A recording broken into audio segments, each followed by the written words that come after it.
merci beaucoup Alexandre et Julien d'avoir accepté notre invitation au sein du Sandman Comics. Et je vous remercie toutes et tous de votre présence. Je présente très sommairement et très rapidement pourquoi on a appelé le Sandman Comics, pour ceux qui viennent pour la première fois. Donc, le Sandman Comics est un espace de débat et de réflexion qui existe depuis 2003, où on fait différentes conférences sur différentes thématiques de société. Pas spécifiquement liées à l'islam, ça peut être sur l'islam, mais ça peut être aussi sur les thématiques de société comme celle de ce soir. On a choisi d'appeler notre espace de débat qui se trouve en Fontenay-sous-Bois, le centre Malcolm X, parce que Malcolm X a une vie qui est passée par différentes étapes qui pour nous est intéressante. Donc au début c'était dealer, proxénète, tout ce qu'on pouvait. On a passé par différentes phases de la délinquance. Ensuite, à un moment donné de sa vie, il est rentré dans une secte, la Nation of Islam, qui était une secte.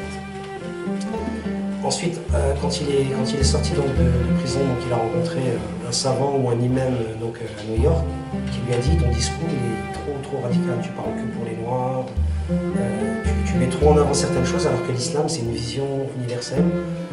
Et à partir de là, le débat qu'il a pu avoir avec cet imam ou ce savant a joué de beaucoup. Quand il a fait son pèlerinage, il a compris que l'islam est une religion universelle, et à partir de là, il commençait à s'ouvrir de plus en plus avec différentes structures, sur plein de thématiques de société, sur la question de la justice raciale. Il a créé pas mal de liens avec différentes structures, et ensuite à partir de là, il savait qu'il allait mourir. Il dit maintenant je suis beaucoup plus dangereux qu'avant. Quand mon discours était radical, j'étais pas spécifiquement dangereux, mais maintenant que je commence à m'ouvrir sur le monde et avec les différentes structures. Donc voilà, de par son passé, on s'est énormément nourri de ces réflexions qui viennent aujourd'hui, parce que c'était un homme qui était très visionnaire. Donc voilà, c'est pour ça qu'on a appelé l'espace de départ au centre Comics. Et j'allais oublier, on remercie Badia de nous accueillir aujourd'hui au sein de sa structure. Par rapport aux intervenants, je les ai assez présentés.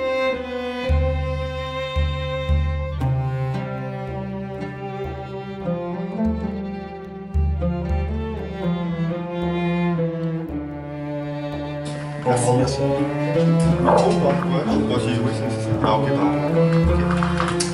Merci, bonsoir à tous. Merci beaucoup pour l'invitation et pour votre accueil.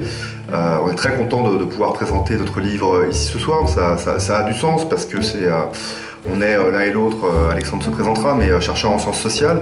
Je crois qu'on considère aussi bien l'un que l'autre que les sciences sociales n'ont de sens que si elles permettent de contribuer à éclairer la société et peut-être à contribuer à la transformer. Et donc les sciences sociales doivent sortir un peu de leur tour d'ivoire pour pouvoir échanger avec les citoyens, des habitants, etc. Moi, c'est ce que j'essaie de faire beaucoup dans mon travail pour pouvoir échanger sur les résultats, les enquêtes, des recherches, etc. Et voilà, c'est à mon sens un rôle important, mais peut-être pas assez fait par les chercheurs. Donc très content d'être là et vraiment merci pour l'invitation. Alors, juste peut-être d'abord un mot pour dire d'où je parle. Donc moi je suis chercheur en sciences politiques au CNRS.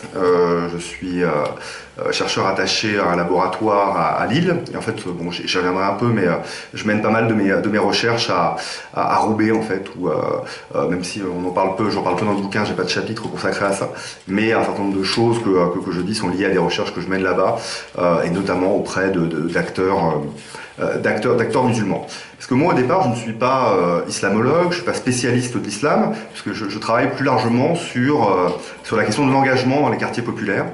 Et c'est pourquoi, en fait, pour ce projet, pour le projet de ce livre, il était important de s'associer notamment avec Franck Frégosi, qui est professeur à Sciences Po Ex, et qui, lui, pour le coup, est véritablement spécialiste de l'islam, qui a déjà écrit pas mal de livres sur la question, un peu moins spécialiste des quartiers populaires, et donc on était assez complémentaires de ce point de vue-là, pour coordonner, au fond, ce travail collectif, dont, et j'en donnerai quelques exemples, exemple, pas mal des contributeurs sont eux pour le coup vraiment, beaucoup plus que moi d'ailleurs, un spécialiste de l'islam, et ont mené des enquêtes très fines dans un certain nombre de quartiers, de banlieues parisiennes ou au-delà, sur des désengagements de collectifs musulmans. On va le voir. Donc voilà pour vous dire un peu d'où je parle.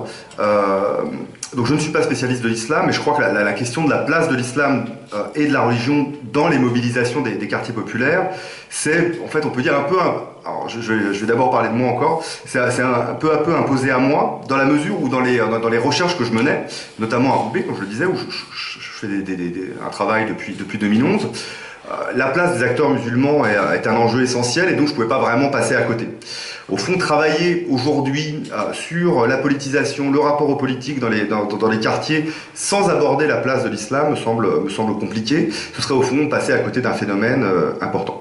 Et donc moi, je m'y suis intéressé en travaillant à la fois sur ce que j'appelle l'expérience ordinaire de l'islamophobie, que rencontrent les gens qui sont perçus comme musulmans, au fond, toutes les expériences discriminatoires qu'ils font, je vais y revenir, et aussi aux associations qui se mobilisent pour défendre la place de l'islam dans la société française et lutter contre les discriminations qui touchent notamment les musulmans.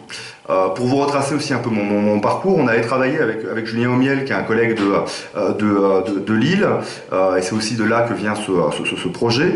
On avait travaillé sur un processus de démocratie participative en Italie, dans la ville de Florence, autour de la construction d'une grande mosquée. En fait, il y avait un projet de construire une grande mosquée, et pour un peu pacifier le truc et prévenir en fait des conflits possibles, parce qu'il y a énormément de conflits en fait en Italie autour de la construction de mosquées, avec la mobilisation souvent de militants d'extrême droite, etc. Autant en France, on peut dire que la question, les conflits sont beaucoup cristallisés autour de la question du voile et de l'école, autant en Italie par exemple, c'est beaucoup autour de la construction de mosquées. Donc petite parenthèse, mais donc nous on avait étudié justement ce processus participatif où on essayait dans un certain nombre de réunions publiques de faire dialoguer les riverains potentiels de la future mosquée et les acteurs d'un certain nombre d'associations musulmanes pour que collectivement au fond, ils définissent le meilleur endroit pour installer la mosquée dans la ville et la forme qu'elle devait prendre, etc. Voilà. Bon, c'est une expérience intéressante, mais bon, au final, la mosquée n'a toujours pas vu le jour. Parce que, bon, pour d'autres raisons, en fait, le projet s'est arrêté. Alors, je vous dis tout ça parce que ça explique aussi qu'un des partis pris du livre qui est discutable, c'est quand même, et tout ça notamment par rapport à moi, c'est de traiter l'islam pas tant dans sa dimension spirituelle ou théologique, mais comme un acte ou comme un fait social. Au fond, comme le fait de l'islam comme générateur d'un ensemble de pratiques sociales, et pour ce qui nous intéresse ici, influençant le rapport aux politiques et à l'engagement. Et donc, on a quand bien même un certain nombre des contributeurs du livre connaissent assez bien, au fond, les enjeux théologiques et spirituels. En fait, ça apparaît assez peu, c'est plutôt ce qui nous intéressait, on va le voir un peu plus en détail, de réfléchir comment l'islam peut conduire des gens ou non à s'engager. Un mot peut-être avant de rentrer aussi dans le détail, pour vous dire que moi, en fait, pour un peu vous expliquer comment va se passer notre présentation, c'est que moi je vais présenter un peu de façon générale le projet du livre et les grandes questions, et un certain nombre de questions qu'on se posait, et les grandes conclusions, puis après, dans un deuxième temps, Alexandre présentera plus spécifiquement son chapitre et la recherche qu'il a conduit notamment à Villeneuve-Saint-Georges et dans pas mal d'autres villes de banlieue parisienne, ce qui permettra aussi d'incarner un peu plus, avec peut-être plus d'exemples, et de matière de chair. Donc voilà, je vous préviens d'emblée que moi je vais être un peu sur des propos assez généraux, un peu théoriques, même si c'est nourri par toutes ces enquêtes de terrain qui sont présentes dans le livre. Autre élément important avant d'entrer dans le détail, de contexte. Donc en fait, ce livre est issu d'un panel, d'une conférence qu'on avait organisée au congrès de l'Association française de sciences politiques, où il y a pas mal de jeunes chercheurs qui se regroupent en 2013. C'est bien qu'en fait, c'est un projet assez ancien, quand bien même le livre n'est sorti qu'il y a quelques mois. Le projet du livre a commencé en 2013-2014, si bien qu'un élément quand même contextuel qui n'est pas négligeable, c'est qu'une large partie du livre a été écrit avant les attentats de 2015, si bien qu'au fond, cette question-là, et je pense que c'est pas forcément une mauvaise chose, mais du coup, nous, on n'aborde que très marginalement, en fait, la question du terrorisme, voilà, nous, on s'intéresse beaucoup plus à celle des formes ordinaires de mobilisation de musulmans dans les quartiers populaires, beaucoup moins les grandes questions qui font la une des journaux. Alors, pour rentrer dans le vif du sujet, je crois qu'il est important de rappeler un élément important pour notre histoire. C'est le fait que les discriminations à l'encontre des musulmans sont une réalité indéniable et désormais démontrée de façon scientifique. Par un certain nombre d'études, par exemple par l'INED, donc qui est l'Institut de démographie, par le Défenseur des droits, qui est une institution, une autorité administrative indépendante qui a vocation à lutter contre les discriminations, et que quand bien même il y a toujours un déni assez fort de ces questions-là dans la société française, aujourd'hui, ça renvoie à ce que je disais au début, mais les sciences sociales démontrent quand même par A plus B, par des études notamment statistiques, que, voilà, toute chose égale par ailleurs, les musulmans sont très fortement discriminés, que ce soit sur le marché du travail, dans l'accès au logement, dans l'orientation scolaire, etc., dans tout un certain nombre d'espaces, que ça passe par des agressions verbales ou physiques, des discriminations directes, des discriminations plus indirectes, plus systémiques, qui font que, par exemple, à CV équivalent, un candidat qui est perçu comme musulman aura au moins 2 fois moins de chances d'être convoqué, d'être invité à un entretien.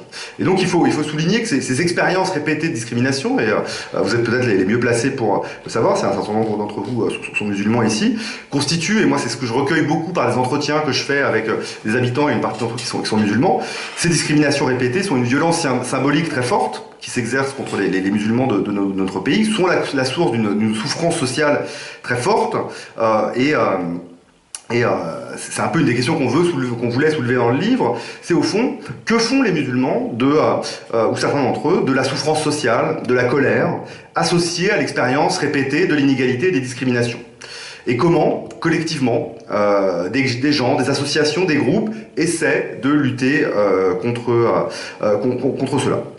Un élément que je veux rappeler également, qui a donné lieu à des discussions parmi les directeurs du livre, c'est le choix d'employer le terme, au pluriel, d'engagement musulman. Donc au pluriel, c'était important pour nous. En tout cas, il était important pour nous d'avoir ce pluriel pour rappeler que les musulmans, ou la communauté musulmane en tant que telle, n'existe pas réellement, et que c'est un groupe, en tout cas fondamentalement hétérogène, traversé par des clivages sociaux, de classe, d'origine nationale, des croyances différentes, des pratiques religieuses aussi plus ou moins intensives, vous le savez peut-être certainement, mais c'était important quand même de le rappeler face à des formes d'homogénéisation dans le débat public, dans la presse, etc., qui ont tendance à présenter les musulmans comme un groupe qui est homogène, où les uns et les autres penseraient forcément tous la même chose. Ce qui se dégage des enquêtes, c'est clairement à l'inverse quand même l'hétérogénéité des musulmans, aussi bien dans leurs pratiques religieuses que dans leur rapport aux politiques. Et donc un des enjeux qu'on voulait soulever, c'était justement de voir quels croyants, qui parmi les musulmans se mobilisent ou ne se mobilisent pas. Et donc dire que, au fond, si la communauté musulmane n'existe peut-être pas objectivement au regard de cette hétérogénéité, on les fait exister symboliquement par la stigmatisation et les discriminations qu'ils subissent. C'est ce qu'a rappelle par exemple très bien Marwan Mohamed et Abdelali Hadjad, des collègues sociologues, dans leur ouvrage Islamophobie, où ils avancent, c'est une hypothèse en fait, et qu'on a essayé de tester dans le bouquin, que l'expérience répétée de la stigmatisation, l'islamophobie, pourrait façonner des intérêts communs, ne serait-ce que l'intérêt de voir diminuer les actes anti-musulmans, voire peut-être une conscience collective des acteurs musulmans. Et donc à cette question, est-ce que l'expérience partagée de la stigmatisation façonne des intérêts communs, une identité collective? Est-ce que, au fond, un peu paradoxalement, la discrimination est propice à la mobilisation? Ou est-ce qu'à l'inverse, la discrimination, la stigmatisation conduit plutôt à ne pas lutter ou à essayer de s'en sortir autrement, individuellement, par l'entrepreneuriat, par le business, peut-être uniquement par la foi plutôt que par l'action collective? Au fond, une des questions, c'est à quelles conditions le stigmate peut être retourné en arme de lutte. À partir donc de tous ces éléments-là, la question centrale qui nous intéressait, voilà, c'est dans quelle mesure l'islam peut constituer une ressource pour s'engager politiquement dans les quartiers populaires. En effet, on sait que l'islam constitue pour beaucoup de croyances qu'on peut appeler une ressource morale, une réponse face à la stigmatisation et l'exclusion que peuvent connaître un certain nombre d'habitants des quartiers populaires. Au fond, face à la précarité, aux discriminations, l'islam vient donner du sens, vient apaiser. C'est ce que montre par exemple très bien Julien Boger dans le chapitre qu'il a consacré dans le livre, où à partir d'entretiens en fait, qu'il a conduit avec des femmes voilées qui voient justement dans leur pratique religieuse une ressource, une aide face à toute la violence sociale qu'elles se prennent dans la tête. Et donc on peut dire que la pratique de l'islam, qui est, et ça on a aussi des éléments là-dessus, qui est plus intensive, parfois plus rigoriste chez les deuxième et troisième générations que chez leurs parents, est une façon de construire une identité valorisée. Au fond, moi je crois qu'on est pas mal à le dire dans le livre, qu'on ne peut pas comprendre ce que Alexandre appelle le renouveau islamique, et donc la montée de l'islam, notamment chez les plus jeunes, indépendamment des discriminations que subissent les minorités en France, et aussi du déclin des formes d'identification alternatives. Et donc, au fond, ce renouveau islamique serait un peu une sorte de, on fait le parallèle avec Malcolm X, une sorte de Black is Beautiful du XXe siècle. Et au fond, l'islam vient donner du sens à un certain nombre d'interrogations identitaires, donner du sens face au déclin de l'identité ouvrière, qui avait fortement valorisé la tradition communiste, socialiste, et qui est quand même beaucoup moins le cas aujourd'hui. Donc c'est plus compliqué de se penser, de dire nous les ouvriers, et de lutter à partir de ça. Face aux difficultés aussi identitaires et à la difficulté de la société française, au fond, à envisager et à accepter que les identités sont plurielles, multiples, ce que les Américains appellent des identités à trait d'union, au fond, le fait qu'on puisse être parfaitement français et musulman, le fait qu'au fond, il y a une sorte de soupçon qui pèse en permanence sur un manque de loyauté, de sincérité, qui vise les musulmans. Les débats sur la déchéance de nationalité étaient très clairs là-dessus. Les débats qu'il y avait eu, moi je me rappelle, au moment du match France-Algérie, par exemple, voilà, au fond, il faudrait choisir un camp. Et qu'on ne pourrait pas, voilà, on ne pourrait pas articuler tout ça. Alors qu'en réalité, ce que montrent pas mal d'enquêtes, c'est que les gens y arrivent, au fond, bricolent un peu tout ça et se sentent, au fond, bien souvent, français et musulmans, français et algériens, et que c'est pas ou, c'est plutôt du et que, voilà. C'est ce que montre aussi très bien un collègue, Patrick Simon, donc, qui a notamment coordonné cette grande enquête à l'INED qui s'appelle Trajectoire et Origine, qui démontre très bien l'existence des discriminations. C'est ce qu'il appelle le déni de francité, au fond. Le fait que beaucoup de descendants de l'immigration sont français, se sentent français peut-être mais se sentent français, mais en permanence le sentiment qu'on les perçoit et on les traite comme pas comme des Français comme les autres, et qu'on les traite bien souvent comme des Français de seconde zone. Et donc, d'une certaine façon, face au déclin des identités collectives alternatives, la conscience ouvrière, d'une certaine façon, à ces attaques un peu identitaires de la société française, il y a une sorte de vide, ce qu'en sociologie on peut appeler une forme d'anomie. Et cet espace est comblé, au moins en partie, par l'islam. Ce qui n'est en tant que tel ni bien ni pas bien. Je crois que c'est quand même une réalité qui est démontrée par un certain nombre de travaux sociologiques, même si, au fond, ce regain de religiosité, ce renouveau islamique est bien souvent perçu en France comme un problème. Ce que, justement, Marwan Mohamed et Abdelali Hadjat ont appelé le problème musulman, et la construction, notamment par les élites médiatiques, politiques, du problème musulman. Alors, comme je le disais, face à ces interrogations identitaires, l'islam peut constituer une ressource morale pour les acteurs, un refuge, un rempart qui protège, qui apaise. Et nous, la question qu'on s'est posée, c'est dans quelle mesure cette ressource morale peut être convertie en ressource politique ? Est-ce que le fait que la pratique religieuse apaise, qu'elle vienne donner du sens pour les individus, qu'elle leur permette de construire une identité positive, est-ce que c'est vecteur d'engagement, d'action collective, de mobilisation, ou à l'inverse, de repli sur soi ou sur des enjeux essentiellement théologiques ou personnels.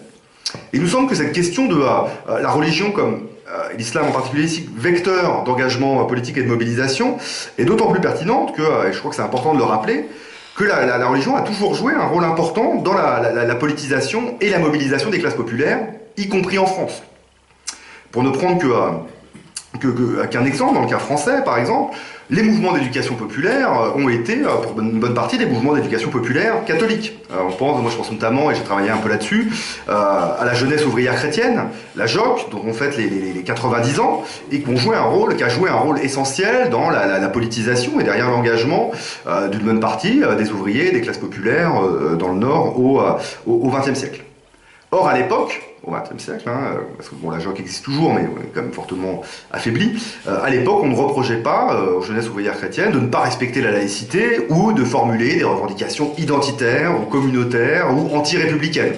Et donc, il y a cette tradition-là d'engagement et de support religieux à un investissement pour la justice sociale, l'égalité, etc., y compris en France. Et donc, si on sort du cadre français, aux États-Unis, alors ça a déjà été évoqué, mais il est clair que les mobilisations des minorités raciales, sur lesquelles j'ai beaucoup travaillé, se sont beaucoup appuyées sur les institutions religieuses. Par exemple, Abdelkader évoquait tout à l'heure Malcolm X, mais plus largement le mouvement des droits civiques s'est énormément appuyé sur les églises protestantes. On peut penser à Martin Luther King, mais vraiment, les églises étaient des espaces de rassemblement et d'où partaient les luttes en fait. Et c'était un enjeu important. Et aujourd'hui, moi j'ai pas mal travaillé là-dessus. Récemment, chez les latinos également, qui se mobilisent contre les expulsions, pour les sans-papiers ou pour leur régularisation, etc. L'Église catholique, là pour le coup, joue un rôle essentiel dans la structuration de leur mobilisation.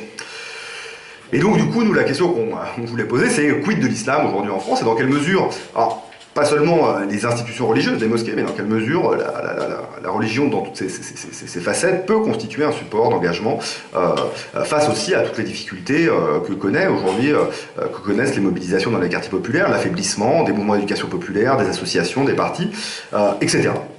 Alors qu'est-ce qu'il en est? Alors je vais après cette longue introduction essayer de rentrer un peu dans la matière qu'on essaie d'apporter dans le bouquin.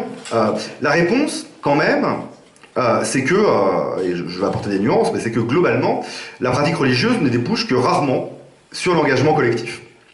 La révolution n'est pas encore tout à fait au coin de la rue. Donc c'est pas une surprise, mais bon, c'est quand même bien de le dire, malheureusement, peut-être.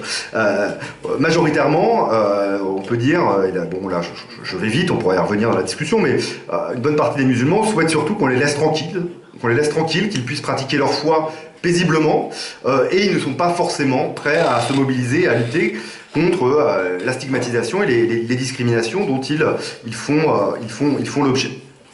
Il y a tout un certain nombre de raisons pour cela, et on pourra y revenir. On le voit quand même, notamment, et je pense que Alexandre y reviendra, avec le rôle des mosquées, qui ne sont quand même que très rarement dans une logique d'action collective et d'action politique. Par exemple, si on ne prend que cet exemple-là, les mosquées sont rarement des acteurs qui vont pousser à la mobilisation contre l'islamophobie, alors qu'elles pourraient jouer ce rôle. Alors Alexandre lui a travaillé sur des acteurs justement, et y compris des mosquées qui s'investissent beaucoup plus directement dans l'espace public et qui sont à l'origine de combats citoyens importants. C'est néanmoins peut-être plus l'exception que la règle, pour un certain nombre de raisons, et j'y reviendrai peut-être un petit peu tout à l'heure. C'est bien qu'un des éléments qui se dégage du livre, c'est un constat quand même de faiblesse des mobilisations collectives de musulmans en France aujourd'hui. Pour étayer cette faiblesse, on s'appuie notamment sur des travaux quantitatifs qui ont été menés à l'échelle européenne et qui montrent qu'en termes d'organisation de manifestations, de pétitions, de protestations de toutes sortes, les organisations musulmanes sont peu mobilisées quand on compare par exemple à ce qui se passe en Belgique, aux Pays-Bas, en Angleterre ou dans d'autres pays. Ce qui ne veut pas dire que ça n'arrive pas, évidemment, et on va y venir dans un instant, comme par exemple les mobilisations autour de la loi de 2004 sur l'interdiction des signes religieux à l'école ou contre la circulaire Châtel sur l'accompagnement des sorties scolaires plus récemment. Mais ça demeure assez rare. Donc une partie de notre travail, c'est d'essayer de comprendre pourquoi, au fond, c'est rare, et qu'est-ce qui fait que, néanmoins, parfois, des mobilisations s'enclenchent. Et c'est quand même surtout là-dessus, en fait, que porte le bouquin, mais c'est important de présenter les deux aspects de la question.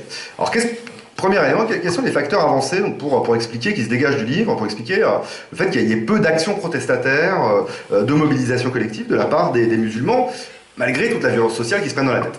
Alors il y a d'abord des hypothèses qu'on repousse, qui sont parfois avancées, l'idée que les descendants de l'immigration seraient moins intéressés à la politique que les autres. Parce qu'ils seraient au fond intéressés par la politique éventuellement de leur pays d'origine ou du pays d'origine de leurs parents, etc. Il y a cette idée-là des fois. Or c'est faux. Là il y a des éléments très concrets qui montrent même qu'en l'occurrence les descendants de l'immigration sont toutes choses égales par ailleurs plus intéressés par la politique que les autres. Et en termes de regarder les informations, etc., parler et avoir des discussions politiques au quotidien contre un peu un a priori répandu, eh ben, il se trouve que les gens qui sont descendants de l'immigration, c'est notamment l'enquête trajectoire et origine que j'évoquais tout à l'heure qui le montre, sont plus intéressés, se disent plus intéressés par la politique, et donc il y a un potentiel. Il y a un potentiel, alors après la question c'est est-ce qu'il est converti, mais il y a un potentiel au regard de cet intérêt pour la politique. Autre hypothèse quand même pour expliquer la rareté des mobilisations collectives, hypothèse qu'on écarte un peu, c'est l'idée que ce serait lié à la structuration institutionnelle de l'islam. Le fait qu'il n'y ait pas de clergé centralisé dans l'islam sunnite n'aiderait pas, c'est une idée qui est parfois avancée, à l'organisation collective des musulmans, à la mobilisation collective. Alors, peut-être que ça ne facilite pas, mais il nous semble que c'est quand même pas l'élément central pour expliquer la rareté de ces actions collectives. Il y a d'autres éléments qui ressortent du livre, et je voudrais en citer trois principaux. Le premier, et ça c'est notamment vrai si on compare à l'échelle européenne comme je le faisais à l'instant, c'est le contexte global et la façon dont a été cadré, présenté ce problème musulman, je le dis avec des guillemets, et donc la façon dont on parle de l'islam au fond dans l'espace public dans les pays.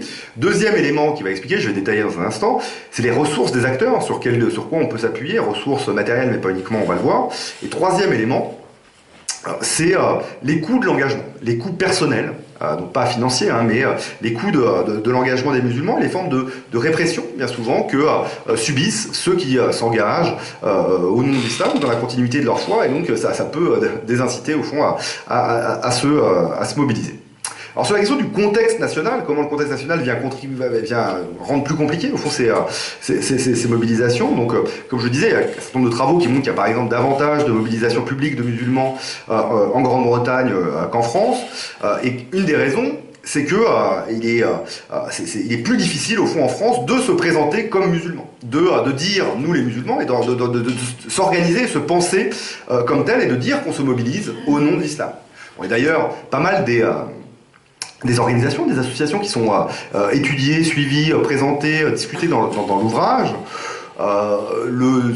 n'affichent pas forcément ouvertement qu'elles s'inscrivent dans la continuité de leur foi, etc., et qu'il faut peut-être mieux rester parfois discret.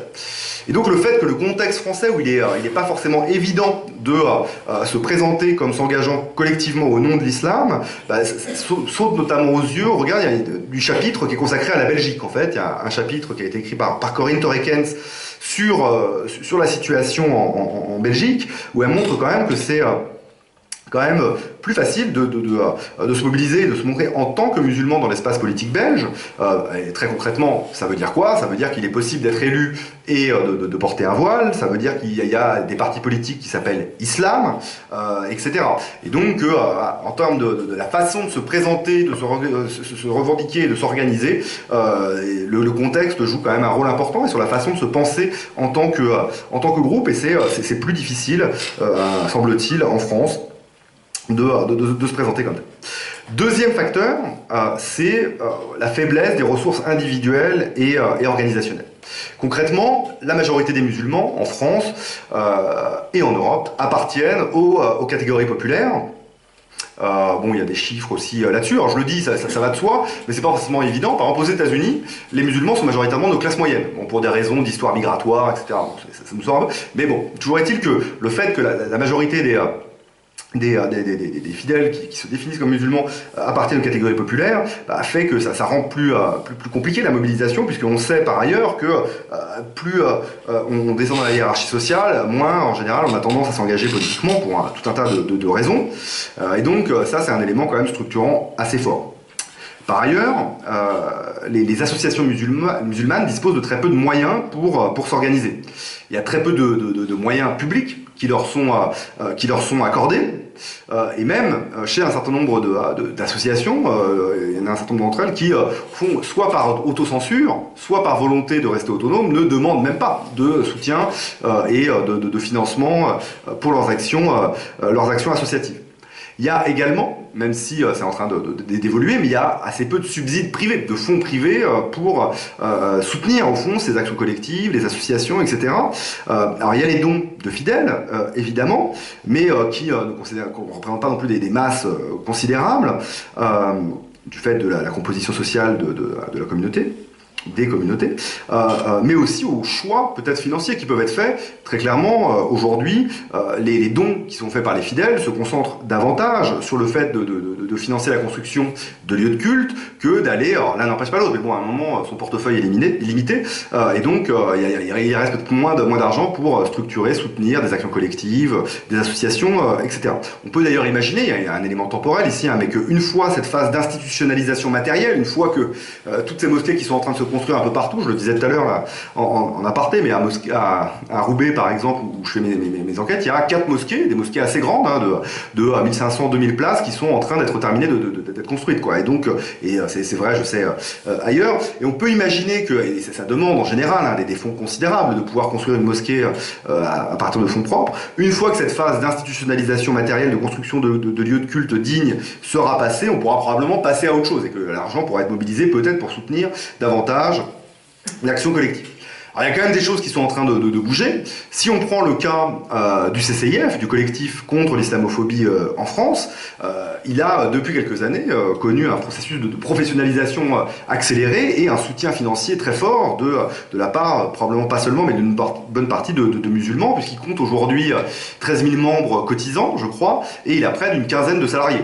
Donc preuve qu'à un moment, l'auto-organisation, et l'auto-organisation y compris financière, est possible, ce qui permet une certaine autonomie par rapport à des financements publics, mais bon, ça reste quand même relativement unique dans le paysage des organisations collectives, musulmanes. Alors je disais contexte national, faiblesse des ressources sur lesquelles on peut s'appuyer pour se mobiliser, et troisième point qui est important, et sur lequel moi je travaille pas mal en ce moment, c'est les coûts personnels de l'engagement contre l'islamophobie ou de l'action collective des musulmans. Au fond, ça peut coûter cher, et ça peut se traduire par on peut perdre son travail, ses amis, être attaqué personnellement, subir des procès, etc. Il y a un certain nombre d'exemples de militants. Si on prend qu'un exemple, par exemple, si on prend Abdelaziz Chambi, par exemple, président du CRI, du collectif contre le racisme et l'islamophobie, personnellement, il me semble qu'il paye très cher aujourd'hui son engagement depuis très longtemps pour la cause. Ce n'est qu'un exemple, et il y en a plein d'autres, et moi à Roubaix en ce moment, je suis justement des affaires relativement similaires et dont on parle assez peu au fond. La radio Pastel, par exemple. Bah oui, tout à fait. Alors, si tu veux, on pourra en reparler tout à l'heure, mais des acteurs qui, pour le coup, et c'est un point que je vais aborder tout à l'heure, mais qui s'engagent dans des combats qu'on peut qualifier de citoyens et qu'on accuse de faire du prosélytisme religieux. Alors qu'est-ce que ça veut dire prosélytisme? En plus, c'est pas bien clair, mais donc c'est une radio associative. Il y a des associations aussi de quartier, etc., qui ont perdu leurs subventions, et pour lesquelles il y a un procès qui va bientôt se tenir entre La Voix du Nord, donc le journal local, et ces associations pour diffamation. Du coup, tout le monde n'est pas prêt à payer ce coût personnel-là, si bien que les acteurs qui auraient potentiellement la plus grande propension à s'engager, et notamment les classes moyennes musulmanes, ne sont pas forcément celles qui le font le plus, parce que c'est peut-être celles qui auraient le plus à perdre. Et donc les acteurs qui pourraient porter la cause, sont aussi ceux qui ont peut-être le plus à perdre, et donc ça ne facilite pas ces mobilisations. Alors ça ne veut évidemment pas dire que l'action collective, les mobilisations, l'engagement citoyen soit impossible, puisque, à l'inverse, une bonne partie du bouquin est consacrée à ça, quoi. Nathalie Fuchs, dans le livre sur le cas du Val-Fouré, Étienne Pingot à Nanterre, Alexandre Piètre à Villeneuve-Saint-Georges, montrent bien que des démobilisations s'enclenchent. Il y a quand même des choses qui se passent et qui sont souvent le fruit d'acteurs qui sont en voie d'ascension sociale et qui ont commencé à accéder aux classes moyennes et donc ont peut-être aussi les ressources pour s'engager. En tout cas, c'est une raison qui est quand même me semble-t-il, très importante et qu'il faut rappeler, c'est la rareté de ces mobilisations est liée aux formes de répression symbolique, matérielle, que subissent les acteurs qui s'engagent au nom de l'islam ou dans la continuité de leur foi. Donc voilà sur un premier constat sur la rareté de ces mobilisations, mais comme je le disais, il y a quand même des choses qui qui se passe, il y a un travail associatif pérenne qui est réalisé par des gens qui agissent en partie au nom de leur foi. Et donc au fond la question, l'intrigue du bouquin est un peu celle-là, c'est qu'est-ce qui fait que malgré ces conditions très défavorables, des gens se mobilisent quand même. Et donc sur un peu la question des mobilisations improbables. Alors une des réponses, au fond, c'est que beaucoup de formes de résistance à la stigmatisation et discrimination peuvent rester relativement discrètes, localisées, et si on reste à un niveau très général d'analyse, on ne va pas forcément les voir. Donc d'un côté, il peut y avoir des stratégies pour les acteurs, un peu comme je le disais tout à l'heure, à ne pas se présenter comme musulmans, à rester voilà, une forme de présentation un peu stratégique pour éviter la répression. C'est aussi des mobilisations qui peuvent être invisibilisées, dont on ne va pas forcément beaucoup parler dans les médias, etc. Là, je vous renvoie, par exemple, c'est assez intéressant, au dernier bouquin de Vincent Gesser, sur la façon dont les acteurs musulmans et les musulmans ont réagi suite aux attentats de 2015, et qui montrent bien, au fond, qu'un certain nombre de choses se sont passées à l'intérieur des lieux de culte, etc., des espaces de discussion, des débats, éventuellement des mobilisations, mais que personne n'en a parlé, en fait, quoi. Et donc, il y a quand même une invisibilisation aussi de ces mobilisations, d'où l'enjeu d'aller regarder au plus près. C'est ce qu'on essaie de faire dans le bouquin via ce qu'on appelle en sociologie des études ethnographiques, donc d'immersion, de long temps, sur le temps long, sur le terrain, pour voir quand même qu'est-ce qui se passe, et vraiment au niveau très local. Au fond, une des conclusions, c'est que une des conséquences de la répression, c'est que pour vivre heureux, il peut être préférable de rester caché, et donc de mener des combats de ce que l'anthropologue américain James Scott appelle des formes infrapolitiques, au fond, à l'abri du regard des gouvernants pour éviter la répression. Toujours est-il que, voilà, et je tiens à le souligner ici, que malgré toutes ces conditions défavorables, il se passe des choses, et que ces acteurs jouent un rôle essentiel dans les quartiers populaires aujourd'hui, que ce soit via de l'aide aux devoirs, des associations de jeunesse, des cours d'arabe, des organisations humanitaires, des associations de valorisation de l'histoire, de la mémoire, de la culture musulmane, ou plus directement des acteurs de lutte contre les discriminations qui touchent les musulmans. Donc il y a plein de choses qui se passent où des musulmans s'engagent en lien avec leur foi sans que ça pose de problème particulier. Alors juste un mot et un élément qui est important et qui se dégage du livre, qui peut avoir un côté un peu fragmenté, vu qu'on va regarder dans plein d'endroits, plein de villes, des mobilisations ici et là, mais un élément qui me semble important, qui se dégage de toutes ces contributions, et qui vient aussi faire un pas de côté et éclairer différemment le débat public un peu hystérisé sur ces questions, c'est sur le type de revendication que portent ces acteurs quand ils investissent l'espace public. Au fond, pourquoi se mobilisent les musulmans quand ils le font? Qu'est-ce qu'ils demandent? Qu'est-ce qu'ils revendiquent? Là, je vais assez vite, on pourrait revenir à la discussion, mais il y a deux grands types, deux grands domaines de revendications et de demandes. Premier élément, c'est un exercice digne du culte, via des mosquées, des carrés ou des cimetières musulmans. Ça peut être le respect des interdits alimentaires, c'est tout ce qui renvoie à une dimension directement culturelle.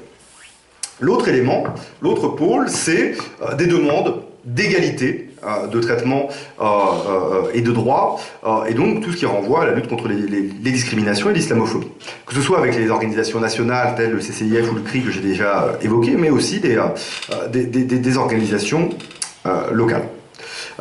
Et c'est important de dire ça, au fond, que ce qui se dégage des études fouillées, empiriques, concrètes qui ont été menées, c'est que, au fond, des acteurs collectifs qui défendraient des revendications qu'on pourrait qualifier de communautaristes, on n'en trouve pas beaucoup, en fait.